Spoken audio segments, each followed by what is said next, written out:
risk priority number.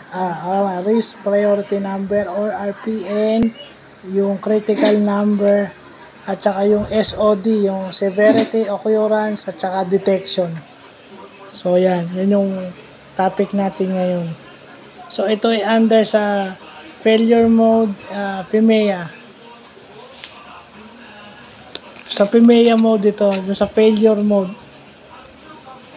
Sa PIMEA mode ito, sa mga failure mode. Usually, yung sa PIMEA kasama yung yung PIMEA kasama siya sa yung risk priority number kasama siya sa PIMEA. So yun, at isa yan sa pinaka-importante pinag-aaralan din sa industry, yung PIMEA na yan. Yan ang ginagamit na diagnostic tools yung PIMEA. Basta sa mga failures, yan yung PIMEA. So, ilalagay ko na lang sa description kung ano yung PIMEA.